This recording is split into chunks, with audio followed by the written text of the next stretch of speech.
দর্শক, সৃষ্টিকর্তার অপরূপ সৌন্দর্যমণ্ডিত লীলাভূমি।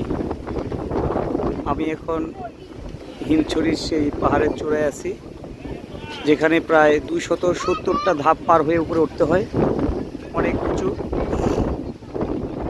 এবং একদিকে ঝলমলে আকাশ, আরেকদিকে হচ্ছে সমুদ্র, আর পাশে হচ্ছে উঁচু পাহাড়। এই উঁচু পাহাড়ের চূড়ায় উঠলে আসলে তখন বোঝা যায় যে সৃষ্টিকর্তার কি অপরূপ সৌন্দর্যমণ্ডিত এই হিমছড়ি এলাকা। মনে হচ্ছে সৃষ্টিকর্তা নিজের হাতে এটাকে একদম সাজিয়ে গুছিয়ে সুন্দরভাবে তৈরি করে দিচ্ছেন।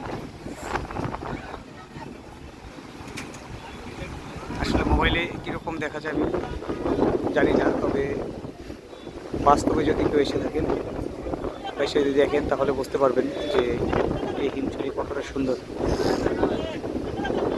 বড় বড় ঢেউ পাড়ে এসে আশ্রয় করতেছে, সাগরের গর্জন একসাথে মিলেমিশে সব একটা।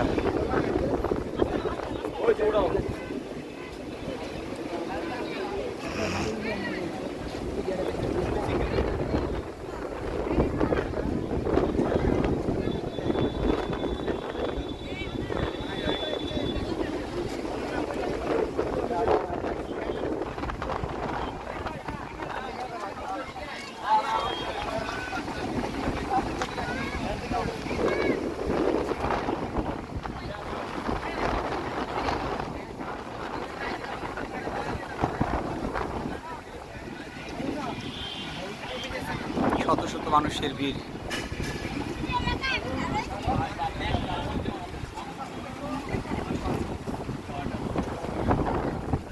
আসলে যে কথা আছে না, কষ্ট না করলে কেষ্ট মেলে না।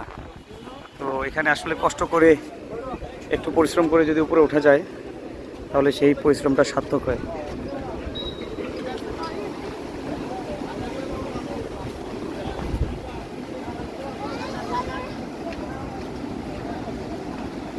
অনেক দর্শনার্থী তাদের মনের মাধুরী মিশিয়ে যার যার নিজস্ব স্টাইলে তারা ছবি তুলতেছে।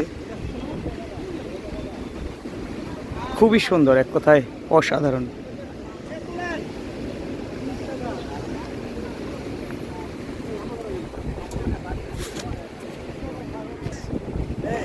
আমি গুনছি পুরোপুরি।